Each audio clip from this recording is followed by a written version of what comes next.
Wow, so we're in chapter 27, the last chapter in your world history book.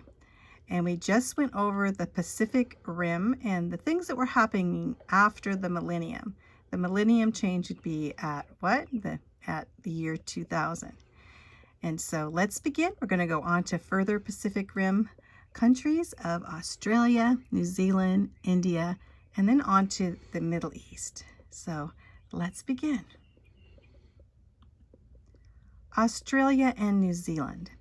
Well, economic growth was not as spectacular as the rest of the Pacific Rim in Australia, mostly because of the Labour Party in the 1980s and until 1993. The Labour Party being very liberal and socialistic compared to the party that was in control prior to that. And anyway, Australia, in fact, was the first nation to place itself under the United Nations jurisdiction regarding internal matters. So, what they did, they put their internal matters of their government under control of who? The United Nations. This gave the United Nations power over their domestic issues. Since this decision, the United Nations has interfered, including the construction of a needed dam in Tasmania, which it opposed for environmental reasons. New Zealand also experienced high degree of governmental control and regulation in its economy, giving way to more free enterprise in 1996. So what's happening here? What does this mean? It means Australia and New Zealand were very affected by socialism and by globalism, in fact. Because of Australia putting itself under the United Nations, they were putting themselves under European control, United Nations being globalistic and communistic in many ways. And so this affected the people of Australia, putting them under socialistic bondage in many ways. So, in fact, even affecting them today. So, let's go on. Now we're going to go on to India. Manmohan Singh in 2004. India has had considerable economic growth since moving away from socialism and being introduced to some market reforms. Manmohan Singh, Prime Minister in 2004, emphasized, in quotations, the human element of Indian politics. So what does this mean?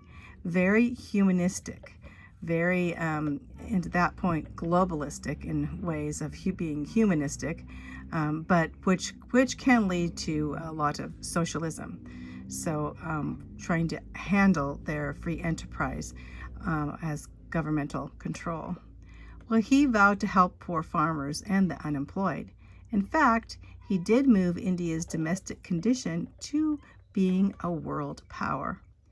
In 2008, the United States approved a nuclear agreement in which India would allow an inspection of nuclear facilities in exchange for non-military nuclear technology.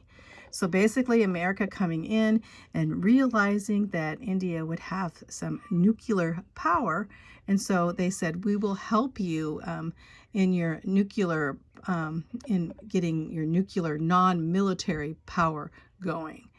In fact, though, we know that India now indeed has nuclear weapon capabilities. So, India suffers from poverty. It is estimated that half of India's children suffer from malnutrition. This problem is aggravated by the Hindu religion, which limits the types of foods the people can eat. Because the Hindu believes people can be reincarnated into animals, and so they do not eat a lot of their animals, especially cattle. So here they're suffering from malnutrition and famine and starvation, and they have cows walking around that they consider, to be holy and not eating the cows. So Hinduism does cause many problems, as we can see in India. The Middle East. Now we're going on to the Middle East, the Kurds. Some pictures there of the Kurds. So, after the Persian Gulf War, millions of Kurds fled to Turkey and Iran for refuge from the hostile Iraq. Iraq, under Saddam Hussein, we saw, was persecuting the Kurds to annihilation, a genocide of the Kurds. The Kurds are an ethnic group of nomads, but they were considered part of Iraq at that time. And the Kurds attempted to form their own separate state in southwest Turkey, but this caused a civil war between the Turks and the Kurds. So you have all this animosity, going on between cultures. The Kurds asked the United States for an unofficial protected area in the land of Iraq after the Gulf War so that they could have a homeland, which they tried to do. But no Iraqi planes or troops were allowed in this region so that the Kurds could be protected. But, of course, Iraqi aggression in this area prompted American military action in 1996. So we constantly have the Muslim Kurds, fighting against, the Iraqi, which are, or the Muslim Iraqis fighting against the Kurds, which, have a total different culture. So let's begin. Let's get going. When I say let's begin, we're going to go back to the Middle East and to Israel now. Israel and the PLO, which we went over in the last few videos. So after Camp David accords with Egypt and difficulties in Lebanon, Israel and the PLO attempted to negotiate now. So, and this, just getting started, as we saw at Camp David, getting the Arab Muslims together with the Jews in Israel was a very difficult endeavor indeed. The areas of the Gaza Strip and the West Bank, these were the areas of conflict, and they still are today. As you can see in that picture, you can see there where the West Bank is, and on down, to where the Golan Heights and where the Gaza Strip is. Those areas, as you can see, are where Palestinians have been settling in with Jews, and we have all kinds of conflicts and terrorism in those areas. The stalemate over this created militant PLO groups to begin a wave of violence in occupied territories known as the Palestinian Intifada. So the Palestinians fighting in these areas. In 1994, then Jordan and Israel ended their official state of war. That's kind of just like an addition there. So you see where Jordan is here? Jordan and Israel have always been in conflict, but in 1996, now you can go into Jordan pretty easily from Israel, as they now are not at war with each other. They're not in dire conflict at this point. Of course, here you see this where Lebanon in the north, and Syria and Egypt. All these surrounding nations have had dire conflicts with Israel. And of course, the PLO, Palestinians, are right in the midst of Israel in these areas of Hebron, West Bank, and Gaza Strip here. This is going on even today. Okay, Israeli Prime Minister Yitzhak Rabin gets together with Yasser Arafat at the Oslo Accords. So Oslo is in Norway. So here we have the president at that time was President Clinton, and he's trying to get these two arch rivals here in Israel to agree on certain things. Well, Rabin agreed to the Oslo Accords to go in 1993, and then Israel negotiated to trade a land for peace for Palestinians, giving the Palestinians some land to say, well, we'll give you a bit of land for peace, which never worked because basically the PLO wanted all of Israel, of course. In 1994, with the endorsement from Egypt and Jordan, Representatives from Israel and the PLO met in Washington, D.C. to declare an end to the 46-year state of war. Well, that's not totally going to happen, as we see in the future from this point. But the Gaza Strip and the West Bank of Jericho became part of the new Palestinian state, represented the body called the Palestinian Authority, with Yasser Arafat there. Here's Yasser Arafat. Yasser Arafat in control of this area. He being a terrorist, we'll find later on, as time goes, that he is a diehard terrorist, and basically his hatred for the Jews and to take over all of Israel will be seen. Israel and PLO tensions. Remember what PLO is? The Palestinian Liberation Organization. Basically liberating Israel for the Palestinians, which were Muslim Arabs under the terrorist Yasser Arafat. So tensions aroused over the Palestinian self-rule in the West Bank, that little part in the West Bank that I showed you. The integrity of Jewish settlements already was presenting an issue in Israel, and the Arab and the Jewish extremists vowed to sabotage the process. Okay, let's stop there just a second. What's happening is Rabin is saying we're going to give them more land, we're going to give them more land, and a lot of the Jews are saying no, this land is Israel's, and the Jewish people are not going to want to move out of these areas, and so you're going to have conflicts. So in February 1994, a Jewish gunman invaded a mosque in Hebron, killing 29 people. So we have both sides. So we have this gunman, a Jewish gunman, coming in, causing an uprising. And of course, this led into more of a skirmish in that area. In November 1995, Israeli leader Yitzhak Rabin, remember he's the one that's in charge at that time, was assassinated at a peace rally, in fact, in Tel Aviv, by a Jewish militant who opposed the peace process. So here in the midst of this, Rabin giving over more land to the Palestinians, we have a Jewish assassinator to come in and assassinate the leader, and Rabin was assassinated. And so the United States and the United Nations had to intervene in the midst of all of this turmoil, including an assassination of the leader of Israel. Leader being prime minister is what they called there.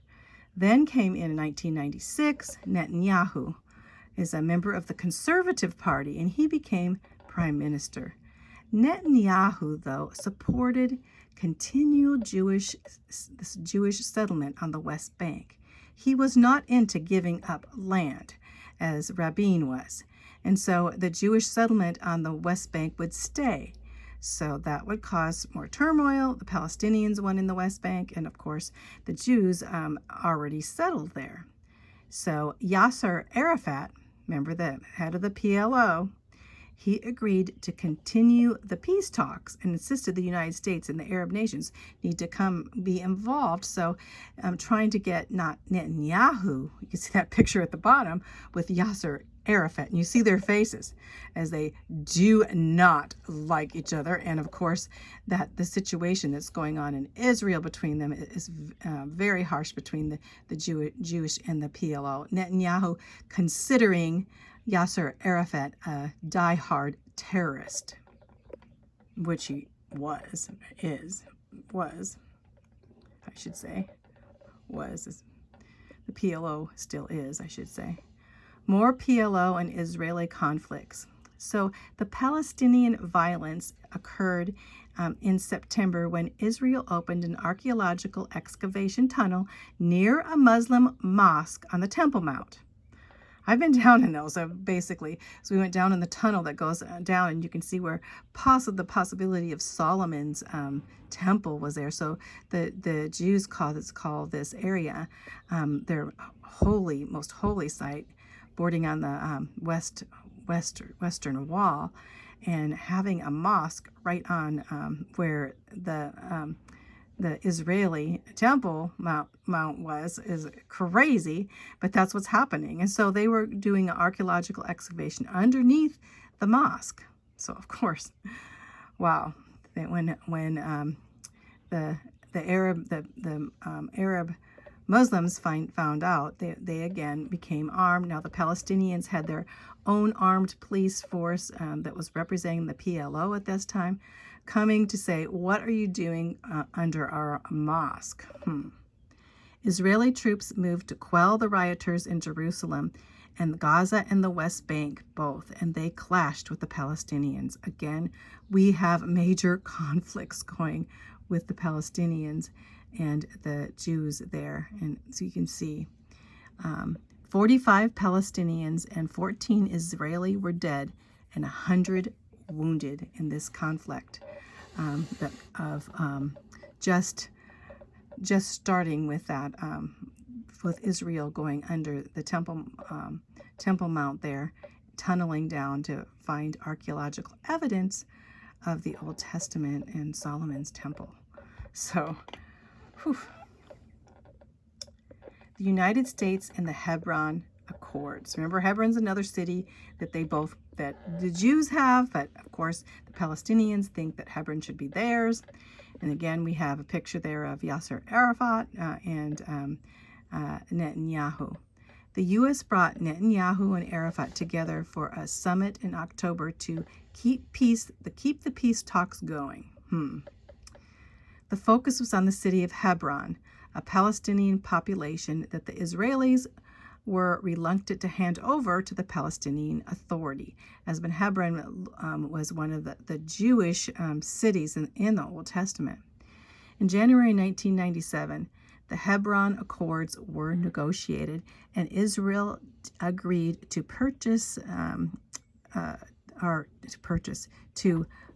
to a phased troop withdrawal from Hebron, retaining only a small Jewish sector. So Israel compromised by having the troops withdraw from this area, but still keeping a Jewish sector there. But in spite of this, Syria, Iraq, Libya continued to openly arm the Palestinian terrorists with support. And